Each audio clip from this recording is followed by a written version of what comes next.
Okay, I'm Heidi McDonald of The Beat. Hi, Heidi. Hey there. Today with Chris, aka Jackson Public, or Jackson Public, and Doc Hammer of the Venture Brothers. Oh my God, you guys, welcome. Welcome to The Beat. Thank you. Thank you for having us at The Beat. Of course, of course. And now I have 15 minutes to cover 20 years. So I don't know how we can even do it. Right. But okay, just first off, I mean, I've been with you guys a lot of the way. How does it feel to have told the story that I assume you set out to tell? Well, I mean, I don't think we set out to tell a story, and we never prepared an ending to the story. This is just how it organically happened. The Venture Brothers is just a bunch of great ideas and bad mistakes made by two people. That's what it is. It feels sad to say goodbye. I'll be honest. I'm not ashamed of saying I would keep going with this in a heartbeat. But at the same time, I'm very proud of our film, and it's doesn't have a lot of resolution, but it's got a lot of emotional resolution, if not just emotional touching base with our fans and touching base with our characters. Jackson, how about you? How are you feeling right now? I concur. Yeah. I'm bummed it's not, it wasn't part of the plan to go out this way, but I think we rose to the occasion, and I think we did a pretty good job on this thing and made it work, You did. I mean, you definitely did. I've seen the movie and it's so much fun. I mean, there is a lot crammed into it. Don't get me wrong, but there's some really important. You should have seen the first draft. Wow. Well, that was my next question. So, how did you go? This was originally going to be season 8, and now it's a movie. It's about an hour and 20 minutes, I believe. So, how did you Shrinky Dink? Just by grabbing a couple of things off the rack that we really liked, and then starting fresh and going, well, what does this need to? What's the most important thing that needs to happen? I was going to go with your metaphor, and then we had to pair it with a nice pair of socks, and then we had to find the right shoes. It's true. We picked a very colorful pair of pants and a shirt that goes with nothing. So we need a jacket that kind of apologizes for the shirt, and we need a belt that makes you forget about the pants, and that's how we write. Yeah, I mean, there's a few broad strokes. They're almost like illusions we made to ourselves. They're like little throwbacks to a season that never happened that only we understand is like that. Oh, that has to be in there because we wanted that in there. But it kind of works for the context because everything else was fresh and new and tailor-made for this situation. Yeah, but, I think we made it for fans. This is not going to bring anybody into the Ventureverse.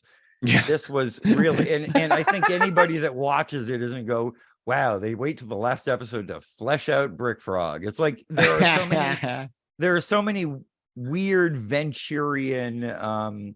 First time I ever said that. Yeah, I said Ventureverse. Well, I accept Venturoos. I said Venturian. There's so many like Venturian places that we go that I believe a fan will go, oh yeah, I miss these people. This is fun. Right. Well, I mean, what was a little bit of the behind the scenes? Because, the news came out that the show is being canceled. Of course, hearts breaking, the sound of the hearts breaking across the world, cried out, could be heard crying out all the way to outer space. There was a rift in the cosmos. Venture Brothers got canceled.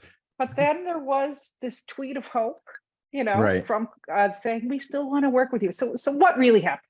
What really happened?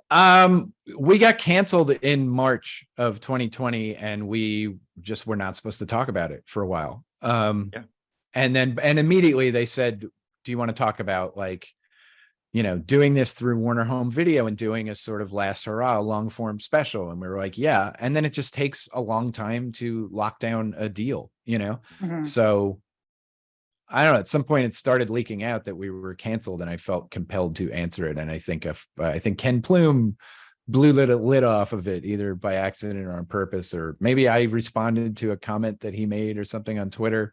And there was like, oh, cat's out of the bag. But I was like, well, screw it, you know? Well, I mean, I think during that period, 2020, a lot of things are happening. Yeah. A lot of stuff. So yeah, we waited for just the right moment. Yeah. Particularly bad. Yeah, the world is ending. Let's cancel the Venture Brothers too. Makes sense. Yeah. Might as well show them. Yeah. So okay. I mean, so what are just some of the things? I mean, I don't want to spoil it for anyone, but what are some of the things that, like you're saying, you put in these things that were special to you? What was some of the things that you had to put in there? What were some of the characters you had to address in this? Well, it's if you watch it again, if a fan watches it, they'll spot all these little things that we just you can't walk away without seeing very specific people. You need to see Shore leave again. You need to see Billy again. You need to see even Orpheus. Gentleman. Yeah. It's a tightrope walk because there are so many people that we wanted to have in this, but we can't. So we needed good representatives of the Venture universe to kind of pull this story ahead. And we also needed it to be about the Venture Brothers, which is, your Monarch Doc and your Hank and Dean, and these are important people. And then they're immediately ancillary characters. So if you have Doc, you need Brock. You have Monarch, you need 21. You have Dr. Girlfriend. So it did it itself. When we decided what it's going to be about, which is it's going to be about the Venture Brothers, that's what we did. We knew who we had to have in it. Right. But we didn't, I mean, and we didn't even really start there. What we started with was, what do we have to answer for from the season 7 finale? I mean, maybe we're idiots for not doing a standalone movie, but we could not stop ourselves from going, we need to pick up from 5 minutes after that thing ended the way we would have if we were doing season 8, because that's the Venture way. We left, that's the Venture way. We left cliffhangers, and we just, so that automatically meant we got to address Hank. We got to address the Monarch Dr. Venture thing.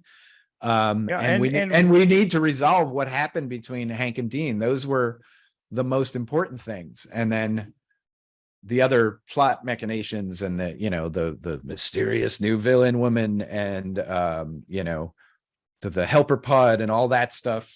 That was more the like, oh, how do we make stupid adventure show? What are the tropes we throw in there and bounce it off of all this baggage and emotional stuff that we have to accomplish, Right. Yeah. And then Orpheus entered as a way to make Dean going after Hank much more fun than Dean, taking a bus by himself. Right. Yeah. Which was a great relationship in there. So we have just a few more minutes. I have 2 things I have to ask you.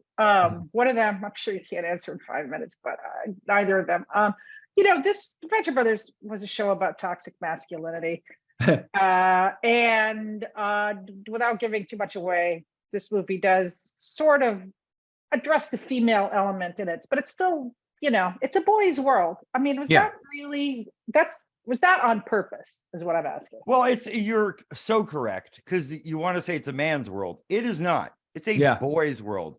This whole world is not about, I mean, we can go and sit there and armchair diagnose our characters very quickly.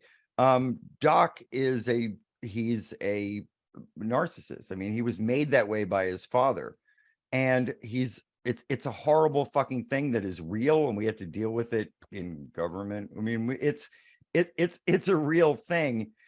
It's just the Venture Brothers were able to talk about it in a way that wasn't shaming and wasn't condoning. It's a very unique thing that we did, and I don't think we set out to do it. The topic of toxic masculinity from the first episode of the Venture Brothers was just out there, or at least episode 2, about the Doc had a father that was an asshole. Right. And specifically also just, adolescent male fantasy is what the adventure genre is. It's what superhero comics are. And to play in that world, and these are dumb men's worlds, and then for us to go, well, this is what happens when you don't have a mommy or a reasonable female voice. Or any woman you meet is either a femme fatale or a potential love interest, and that's reductive and damaging to this is why none of these characters have grown up. This is why they're trapped in circles of their lives, and our characters are the first ones to start breaking out of it. Like, this is kind of about escaping your, generational parental kind of bullshit to some extent, Yeah, there not just toxic masculinity, but hopefully looking at it where people can find a roadmap out. We're not giving you the answers, but we're definitely pointing and going, you should recognize this paradigm. This is everywhere, and it's this is the road to forgiveness, that you have to embrace this and not perpetuate it. Right. That's right. Venture Brothers wasn't trying to be a public service announcement. It was trying to entertain you in a way that made you kind of uncomfortable, but go, I think I'm learning about myself watching this mess. And that's all we ever want to do. And we made our mistakes as creators. We've done some things that we look back on and go, boy, that was a young kid trying to be funny. And we luckily we're on the air long enough to go, forgive us and please understand us. This is, I think, what we're talking about here.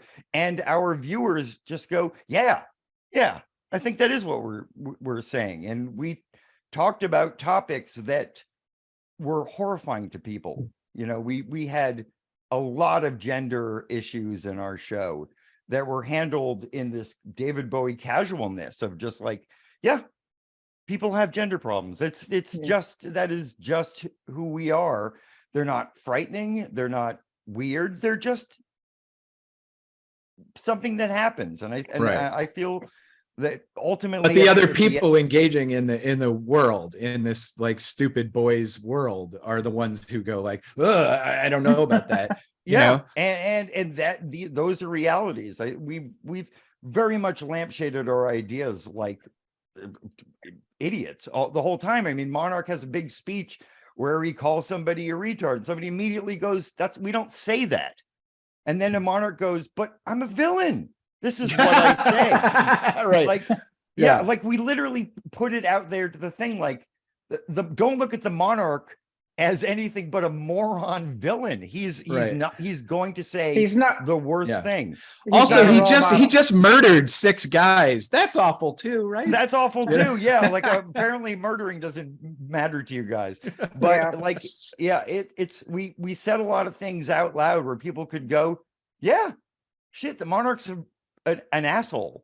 Like so you guys, I am going to have to end it there because they're telling us we're up. And, I know you guys are getting on with your lives, and good luck on that. I know I'm dying to find out what's next for you, but we are out of time. But congratulations on wrapping this up in a way that I think fans will be very satisfied. That's our greatest wish. Yeah. And will you be at Comic-Con? I will indeed. So okay, well, we'll probably see you there. Yeah, I hope so. I can ask you that last question. Anyway, Jackson and Doc, thank you so much for your time, and let's go Team Venture. Thank you. Team Venture. Go Team Venture. Go Team Venture. Awesome.